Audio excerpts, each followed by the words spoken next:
For more on the recovery following last month's collapse of Baltimore's Francis Scott Key Bridge and the plan to rebuild it, we're joined now by Maryland Governor Wes Moore. Governor, welcome. Thank you so much. Thanks for having me. And we are so sorry about the recovery and the fatal accident. How do you describe where we are in this process of recovery and potentially rebuilding? Well, I think first that the state is still heartbroken. We lost 6 Marylanders. Just yesterday, we recovered the body of Maynard Sandoval, and our hearts continue to be with the families and with all of the families. But we also know that we've got a long road to recovery ahead of us, but that road and that recovery is now happening. You know, the enormity of this collapse cannot be overstated. We are literally talking about a ship that is the size of the Eiffel Tower and the weight of the Washington Monument that is now sitting in the middle of the Patapsco River with a bridge that is just iconic. Like, I don't know what the Baltimore skyline looks like without the Key Bridge. It's been there since I've been alive. And it's now sitting in the bottom of the river with part of it sitting on top of the ship. So the recovery is going to be long, but the resilience that we have seen from the people of our state and the people of the city of Baltimore has been inspiring, where we've really rallied. So we heard when the president visited that reiteration of a pretty aggressive timeline, though, to get things up and running again, perhaps even by the end of May. Is that realistic?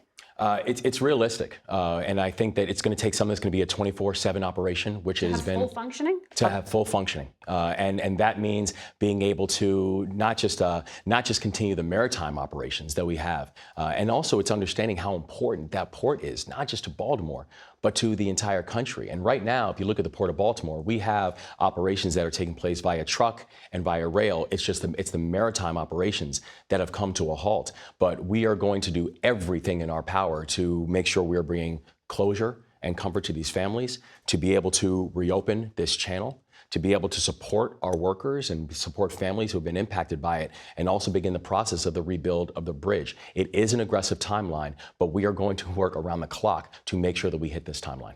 All right, I have more to talk about with you, but I need to take a commercial break. So please stay here with us, and hope all of you will stay with us as well. Back in a moment.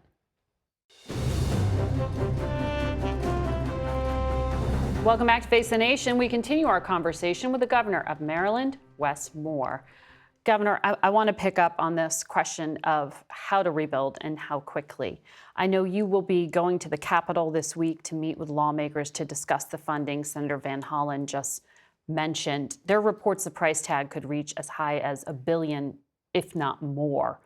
How much are you asking U.S. taxpayers for? Well, we don't yet know what the price tag is going to be. The thing that we know is that the Port of Baltimore is responsible for $70 billion of economic activity to the American economy. We know that the Key Bridge had over 36,000 people who traveled over it every single day. People getting from where they live to where they work, to where they worship, to where they go to school. And so the importance of knowing that this is not just a tragedy that has regional implications, but a tragedy that has national implications is incredibly important. The Port of Baltimore is the largest port in this country for new cars and for heavy trucks and agricultural equipment and spices and sugars. And so the ability for us to have a collective and a bipartisan response to its rebuild is imperative inside this moment. So the president has vowed to have federal dollars rebuild the bridge. He repeated that again Friday.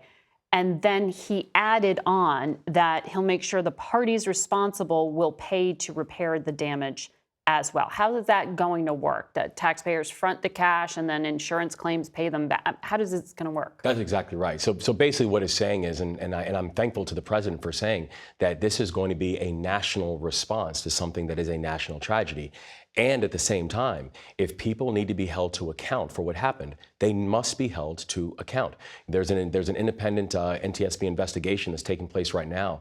I can tell you, I want that investigation to be speedy. I want the investigation to be thorough. And if people need to be held to account for it, there needs to be accountability for what happened that night. But the courts don't work in a speedy fashion by design here. And the ship owner, Grace Ocean, and the ship manager have filed to limit their liability to $44 million. Do you have any expectation that they will pay for anything. We expected that to happen. We were prepared for that to happen. There's going to be an independent investigation that will take place. And if they are deemed liable and responsible for what happened, then they need to be responsible for helping with that cleanup.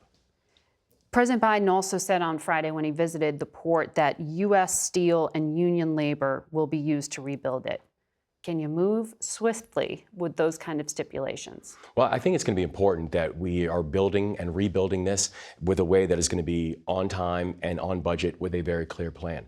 I think if one thing that people know about the work that we've done in the state of Maryland, we believe in labor and we believe in union work, and we believe in making sure that those key criteria are hit. I know this is going to be a long project. This is going to be an expensive project. And it's going to require a whole lot of different hands and elements inside of it. But I think people have come to know that we support labor in our state. How is it going so far? I've been amazed, because if you would have told me 9 days ago, after what I saw that first morning, that we could be here on this Sunday morning with already channels opened up, already ships that up to a 14-foot depth that are now able to traverse the river and get to the port.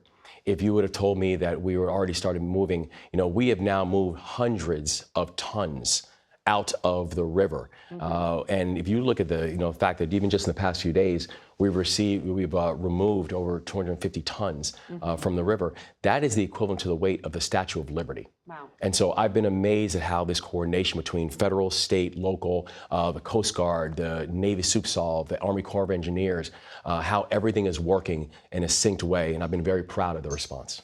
Governor, good luck. Thank you. With the effort. We appreciate your time today.